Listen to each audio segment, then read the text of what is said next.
Star TV Bihar के इस खास प्रोग्राम में आपका बहुत बहुत स्वागत है। दीपोत्सव खुशियां मनाई जा रही है। पूरा शहर, पूरा राज्य, पूरा देश जगमग है।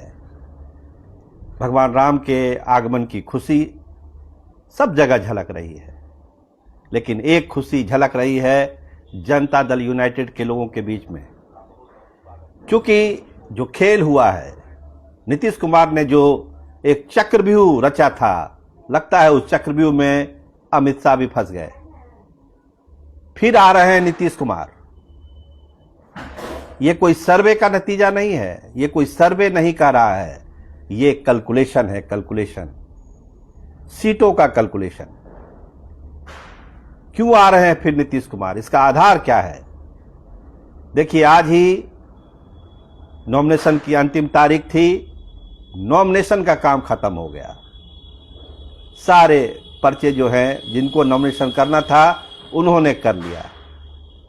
उसके बाद का जो गणित है वो ढेर सारी कहानियां कह रहा है। देखिए, सीटों को लेकर जो बिहार में हुआ सो हुआ ही हुआ।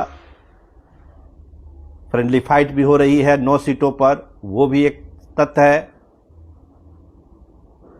टिकटों की खरीद बिक्री और तमाम तरह के आरोप, ये तमाम चीजें बिहार के सियासत में चल रही है। विरोध है, नेताओं की सुनना पड़ रहा है जनता के बीच में। ये सारी चीजें अभी चलेगी, चुनाव प्रचार में चलेगा। लेकिन एक जो सच्चाई है, वो सच्चाई ये है कि अब बिहार में भारतीय जनता पार्टी का सीएम बनना जो लगता है लगभग असंभव हो चुका है। बहुत ही मुश्किल है। भाजपा ने जो अपना एक चक्रव्यूह रचा था, उस चक्रव्यूह को लगता है कि नीतीश कुमार ने अपने तीर से तोड़ दिया और वो उससे बाहर निकल गए। और एक बार फिर से लगता है नीतीश कुमार बिहार में आ रहे हैं। देखिए, गौर करिए कुछ आंकड़ों पर जो हम आपको बताने जा रहे हैं। पहला चरण में 53 ऐसी सीटें हैं, 53 ऐसी सीटें हैं। और दूसरे चरण में 42 ऐसी सीटें हैं, यानी कि कुल मिलाकर 95 सीट, 95 सीट। पहले चरण में 53, दूसरे चरण में 42, 95 ऐसी बिहार विधानसभा की सीट है, जिसमें जनता दल यूनाइटेड का मुकाबला या तो आरजेडी से हो रहा है या फिर वाम दलों से हो रहा है। देखिए, यहां पर हम वीआईपी का जिक्र नहीं कर रहे हैं, जनसुराज का जिक्र नहीं कर रहे हैं, छोटी पार्टियों का जिक्र नहीं कर रहे हैं। हम जिक्र कर रहे हैं राष्ट्रीय जनता दल, कांग्रेस और वाम दलों का, जिस पे नीतीश कुमार की पार्टी आमने सामने है।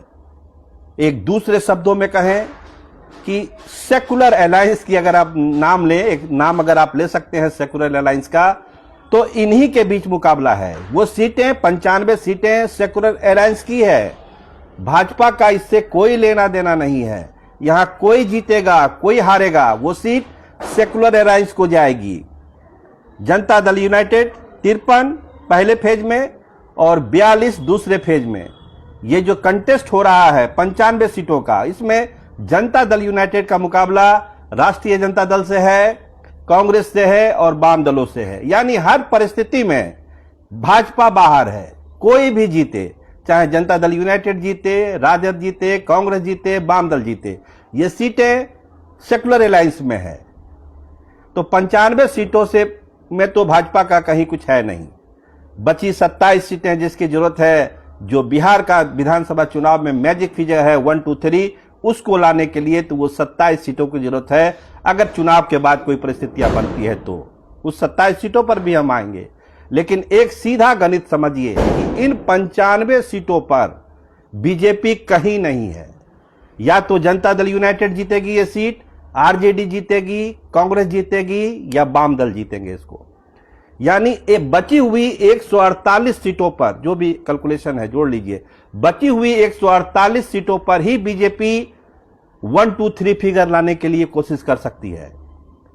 हो सकता है उसमें कुछ जो छोटी पार्टियां हैं, जैसे वीआईपी से कुछ सीटें उनको मिल जाए, या फिर उपेंद्र कुशवाहा का कुछ सहयोग हो जाए, जीतन राम मांझी का कुछ सहयोग हो जाए, जनसुराज का हो जाए, लोजपा का सहयोग हो जाए।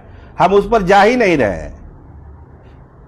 हम ये क्लियर कट ये बताने की कोशिश कर रहे हैं कि 95 सीटें तो सेकुलर अलायंस की है।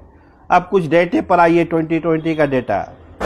पिछले बार इन 95 सीटों पर जहां पे जनता दल यूनाइटेड लड़ रही है, जनता आरजेडी के खिलाफ, वाम दल के खिलाफ और कांग्रेस के खिलाफ, इसके अलावा जो सीटों पर कंटेस्ट हुआ था उसमें 60 सीटें जीत कर आया था सेकुलर अलायंस। 60 सीटें, जरूरत तो 27 सीटों की है, लेकिन 2020 का आंकड़ा कहता है कि इस 95 के अलावा जो कंटेस्ट हुआ था उसमें 60 सीटें सेकुलर अलायंस जीत के आई थी।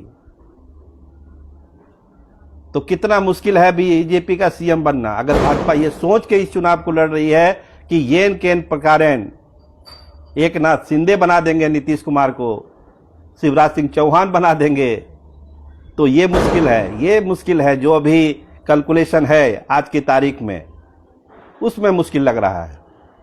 क्योंकि नीतीश कुमार ने अपने ही जाल में अमित शाह को फंसा दिया, अमित शाह नीतीश कुमार को नहीं फंसा पाए। अगर चुनाव के बाद कोई दबाव होगा कि बीजेपी का सीएम बनने दीजिए, तो वैसी परिस्थितियों में सेकुलर अलायंस अपना खेल कर सकता है, वो सरकार आराम से बन सकती है। और बिहार में तो इस तरह की संभावनाएं 24/7 खुली हुई है। नीतीश कुमार के साथ तो कोई एक साथ हो सकता है, हुआ भी बिहार में है, कोई नई कहानी तो होगी नहीं। लेकिन जो आंकड़े हैं, ये सर्वे नहीं, ये आंकड़े हैं कि 95 सीटों पर जो है सेकुलर अलायंस ही आमने सामने है। वो सीटें सेकुलर अलायंस को जाएगी, बीजेपी का उससे कोई लेना देना नहीं है। बची हुई 148 सीटें हैं, उसी में भाजपा को माथा खपाना है कि वो 1, 2, 3 का फिगर कहां से लाएगी। तो कोई दबाव चुनाव के बाद भाजपा नीतीश कुमार पर नहीं बना सकती है, वो दबाव नहीं बनेगा। अगर कुछ चीजें होगी तो स्वेच्छा से ही होगी, चलेगी तो नीतीश कुमार के ही चलेगी, क्योंकि अब चॉइस नीतीश कुमार का होगा, ना कि बीजेपी का। पहले ये कहा जा रहा था कि बीजेपी किसी न किसी तरीके से बदल देगी, अपना नेता बदल देगी, बहुमत ले आएगी, ये होगा वो होगा। लेकिन अब जो परिस्थितियां हैं, जो आज नॉमिनेशन खत्म हुआ है, फिर नाम वापसी भी हो जाएगी, 1-2 सीट आगे पीछे हो सकती है, लेकिन मोटे तौर पर 95 सीटों का जो कैलकुलेशन है वो सेकुलर अलायंस के साथ ही है। इसीलिए हम कह रहे हैं कि एक बार फिर नीतीश कुमार ही आ रहे हैं। मुश्किल है बीजेपी का कोई अगला सीएम बनना। तो ये अभी तक की कहानी है। चुनाव जैसे जैसे आगे बढ़ेगा चीजें और भी बदलेगी, लेकिन फिलहाल जो आंकड़े हैं वो जनता दल यूनाइटेड को उत्साहित कर रहे हैं, उनका मनोबल बढ़ा रहे हैं। और एक बात जो कहते थे लालू यादव कि भाजपा सरकार कैसे बना लेगा जी, तो उस तरफ ही भी ये आंकड़े इशारे कर रहे हैं। 95 सीटों पर सेकुलर अलायंस आमने सामने है, बीजेपी उसमें कहीं नहीं है। जीतेगी या तो जनता दल यूनाइटेड या राजद या कांग्रेस या वाम दल। तो बाकी 27 सीटों की दरकार है सरकार बनाने के लिए। 2020 के आंकड़े कहते हैं कि पिछले बार 60 सीटें जीत कर आई थी इस तरह की सेकुलर अलायंस का फॉर्मेशन। सरकार दूसरी बनी, क्योंकि उस समय नीतीश कुमार के नाम पर ही सहमति थी तो बन गई। लेकिन अगर नीतीश कुमार को डिस्टर्ब करने की कोशिश की जाएगी तो फिर ये सेकुलर अलायंस एक्टिव हो सकता है और एक बार फिर बीजेपी देखते रह जाएगी। उसका जो बिहार में अपना सीएम बनाने का सपना है वो चूर चूर भी हो सकता है। आप देखते रहिए स्टार टीवी बिहार। एक बार फिर से आपको दीपावली की ढेर सारी बधाइयाँ। स्टार टीवी के दर्शकों को बहुत सारी बधाइयाँ। खुशी खुशी ये पर्व मनाइए। आपका बहुत शुक्रिया, आपका बहुत धन्यवाद। कैमरामैन बिमल यादव के साथ मैं सरोज सिंह, धन्यवाद, नमस्कार।